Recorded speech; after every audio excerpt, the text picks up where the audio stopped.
सकता हूँ कि एक दस्तावेज की कमी की वजह से ईसाई धर्म के व्यक्ति को दफन की वजह जलाना पड़ गया। जी बिल्कुल आप सही कह रहे हैं।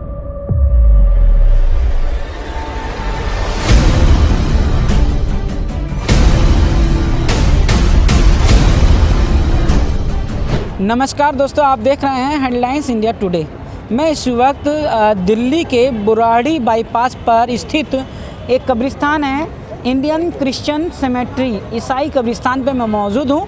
और यहाँ पर एक बड़ी दर्दनाक एक ऐसी घटना हुई है जिस घटना को मैं आपको बताने आया हूँ। इसको लेकर मैं आपको बताऊं कि मेरे साथ एक शख्स मौजूद हैं और ये एक बड़ा रुतबा रखते हैं ईसाई समाज के अंदर। कहीं ना कहीं ये पादरी हैं और पादरी का रुतबा होने के बाद भी ईसाई कब्रिस्तान के अंदर इस कमेटी ने इनके साथ जो व्यवहार किया है वो आपको बताना चाहता हूँ। मेरा आपसे ये सवाल है कि आपके परिवार के सदस्य की जिनकी मौत हुई थी उनको लेकर जब आप यहाँ पर आए थे तो वो कब लेकर आए थे और क्या हुआ वो घटना, वो उस दिन की बात पूरी बताइए। जी, मैं सबसे पहले आपको धन्यवाद देना चाहूँगा। नमस्कार आप सभी को। और ये घटना इसी साल मई महीने की है जब कोरोना बहुत ज़्यादा फैला हुआ था और मेरे पास दोपहर में ये खबर आई कि एक हमारे चर्च के जनाब हैं जो करीब 70 साल की उम्र में थे और उनका नाम डैनियल था और वो हैदरपुर में रहते थे। और उनकी बेटी का मेरे पास फ़ोन आया, ऐसे ऐसे भाई साहब हमारे उनकी जो है डेथ हो गई है। और मैंने कहा ठीक है, मैं अभी इंतज़ाम करता हूँ। और मेरे लिए भी बड़ा मुश्किल हो रहा था कि कोरोना के अंदर इस वक्त इन चीज़ों को व्यवस्था करना थोड़ा मुश्किल था, लेकिन फिर भी मैंने फ़ोन किया इस सेमेट्री के अंदर और यहाँ पर जो थे, यहाँ पे जो उसमें बैठे थे, उनका मेरे पास जवाब आया कि आप जो है कोई आपके पास में डॉक्टर का सर्टिफिकेट है जो ये सर्टिफाई करे कि इनकी डेथ जो है नॉर्मल हुई है। क्योंकि उस वक्त में ये था कि कोरोना के पेशेंट्स को जो है अलग कब्रिस्तान दिया हुआ है, वहाँ पर भेजने की व्यवस्था थी। तो मैंने उनको बताया नहीं, नॉर्मल डेथ हुई है। तो उन्होंने कहा आप जो है सर्टिफाई कर सकते हैं। मैंने बोला मैं सर्टिफाई कर सकता हूँ, लेकिन उन्होंने किसी डॉक्टर के पास जाके दवाई नहीं ली। वो घर ही में थे और वो घर के अंदर ही बीमार थे और वो कोई मेडिसिन लेकर वो बुखार ठीक कर लेते थे और वो डर के मारे जा नहीं रहे थे कि कहीं डॉक्टर्स उनको एडमिट ना कर ले। लेकिन जब उनकी डेथ हुई तो मेरा मानना था कि मैंने कहा चलो मेरी मदद करेंगे, क्योंकि मैं पहले भी यहाँ पर बहुत सारे जो है लोगों को, यहाँ पर उनके परिवारों के लोगों के अजीज़ों को दफनाई दे चुका हूँ। लेकिन मैंने जब यहाँ बात करी तो मुझसे उल्टा उन्होंने सवाल किया कि आप हमारे को जब तक आप सर्टिफिकेट नहीं देंगे हम आपको यहाँ पर दफनाने की परमिशन नहीं दे पाएंगे। मैंने इनको बोला ये बहुत गंभीर मामला है और आप सोचिए कि एक मसीह व्यक्ति जो मर गया है उसको आप दफनाने के लिए मना कर रहे हैं जबकि वो नॉर्मल डेथ है। वो कह रहे नहीं। फिर वो मुझसे सवाल करने लगे कि क्या आपने अपनी फ़ीस जमा कराई है। मैंने उनसे कहा मैं तो ये बड़ी अजीब बात कर रहे हैं आप, इस वक्त आप इस बात का तकाजा कर रहे हैं कि मैंने अपनी फ़ीस जमा कराई है नहीं कराई है आपको, जबकि ये चाहिए कि आप मसीह समाज को या ईसाई समाज को आप जो है यहाँ पर आप हमको मौका दें और जो आप यहाँ सर्विसेज ले रहे हैं जिसके लिए आपको यहाँ हमने बिठाया हुआ है, सब समाज के लोगों ने इसलिए बिठाया हुआ है कि आप हमारी मदद करें। आप हमारी मदद नहीं कर रहे हैं। तो मुझे ये चीज़ सुन के बहुत अजीब लगा और मैं इसी के चलते मैंने एक जो है एक ऑर्गेनाइजेशन को ज्वाइन किया है जिसका नाम है ईसाई महासंघ राष्ट्रीय। मेरा आपसे ये भी एक सवाल है कि आप उस मुर्दे को उस कफन दफन करने के लिए जब यहाँ पर लाए या आपने फ़ोन पे बात करी, किन कारणों की वजह से यहाँ पर दफन नहीं हुए? उनके पास सीधा सा मानना था, वो चाह रहे थे कि हमारे को जो डॉक्यूमेंट्स हैं यानी कि डॉक्टर का सर्टिफिकेट, तो वो डॉक्टर का सर्टिफिकेट उनके लिए जो था मुहैया कराना बहुत मुश्किल था उस वक्त में। लेकिन मैं उनसे ये बात कहता रहा, मैं उनसे ये बात कहता रहा कि आप जो हैं इस वक्त हमारी हेल्प कीजिए, मैं आपको सब चीज़ें दे दूँगा। लेकिन मुझे खाली एक सर्टिफिकेट की वजह से या कुछ पैसे भी मांगे गए थे?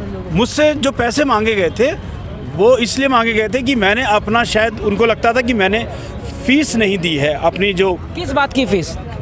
पादरी होने की? पादरी होने के लिए यहाँ पर जो है एक रजिस्ट्रेशन होता है जो एनुअल होता है जो मुझे बताया गया वो मैं अपना एनुअल फीस जमा करा चुका हूँ ऑलरेडी, लेकिन उसके बाद भी मुझसे उस वक्त में ये सवाल किया गया कि आपने अपना एनुअल फीस जमा नहीं कराया, और मुझसे जो बात कर रहे थे उस वक्त वो नहीं थे पर उनके कोई और सीनियर थे, और मैं उनका नाम तो नहीं जानता, लेकिन उस वक्त में मुझे मालूम पड़ा बाद में कि यहाँ पर जो कमेटी के लोग हैं वो लोग सब ये इस तरीके से उन्होंने बात की। तो फिर आपने फिर वो एनुअल फीस जमा दी, इनको कराई?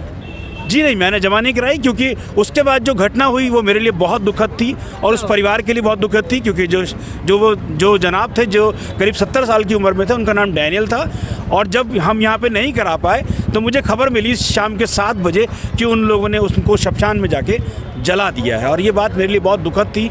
और मैं बात को लेकर बहुत मुझे सदमा भी हुआ कि हमारे को कोई कोऑपरेशन नहीं मिला, जबकि कोरोना के अंदर चाहिए था कि थोड़ा हेल्प जो है आपको करनी चाहिए थी। जब आप यहाँ बैठे हैं तो आपको थोड़ा आगे आना चाहिए। एक सवाल तो आता है, अगर कोई फॉर्मेलिटी अगर कब्रिस्तान कमेटी की अगर है और वो फॉर्मेलिटी पूरी करवाने की बात करती है तो फॉर्मेलिटी तो पूरी करनी पड़ेगी ना? जी, फॉर्मेलिटी पूरी करनी पड़ती है, बिल्कुल सही कह रहे हैं आप, लेकिन बात ये थी कि मेरे पास जब इस घटना की सूचना मुझे मिली तो उस वक्त ऑलरेडी 2 बज रहे थे, और उस वक्त कोरोना रात के नहीं दिन के 2 बज रहे थे, और शाम के 5 बजे के बाद 5:30 के बाद अलाउड नहीं होता, और उस वक्त कोरोना का पीरियड था। शाम के 6 बजे जो था कर्फ्यू लग जाता था और कोई भी आना जाना बंद हो जाता।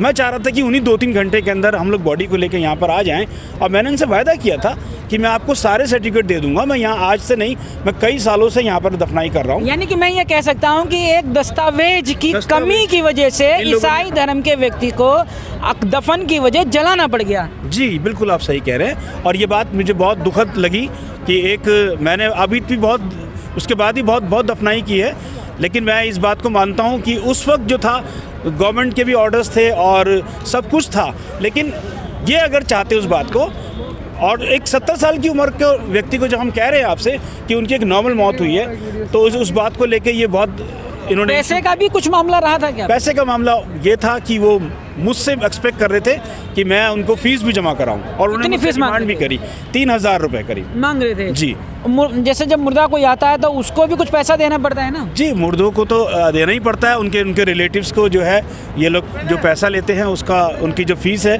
उसके अंदर ये लोग कब्र का लेते हैं, एम्बुलेंस का लेते हैं, जो उसमें पीछे सलीब लगती है उसका लेते हैं, एक और प्लेट है उसका लेते हैं, और मालूम नहीं किन किन चीज़ों का पैसा लेते हैं, और काफ़ी अच्छी मोटी रकम ये लोग वसूलते हैं। जब परिवार ने अपने सदस्य को जलाया, क्या वो पैसे देने के लायक सक्षम थे? जी, सक्षम नहीं थे, लेकिन हम फिर भी व्यवस्था करने के लिए थे, लेकिन इन्होंने कोई उसके बाद सवाल ही नहीं किया, फ़ोन रख दिया उन्होंने।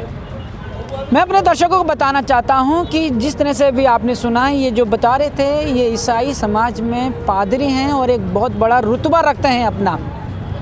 जब ऐसे व्यक्ति के साथ में जब इस तरह की घटना हो सकती है कि एक दस्तावेज की कमी और मात्र कुछ पैसों की कमी के कारण ईसाई समाज के परिवार को अपने ही अजीज को दफन करने की वजह जलाना पड़ गया, कहीं ना कहीं एक बहुत बड़ा सवाल कब्रिस्तान कमेटी पे खड़ा करता है, और साथ में इस समाज के लोगों के लिए भी हैरत अंगेज बात है। मेरा तीसरा आपसे सवाल है कि एक ऐसी घटना इस कब्रिस्तान के माध्यम से हुई है जिसमें कोई अपने परिवार के अजीज को, मुर्दे को यहाँ लाया था, पैसे ना होने की वजह से उसको यहाँ दफनाने की जगह नहीं मिल पाई, और क्रिश्चियन समाज के होते हुए भी उस परिवार को उसको जलाना पड़ गया। No comments.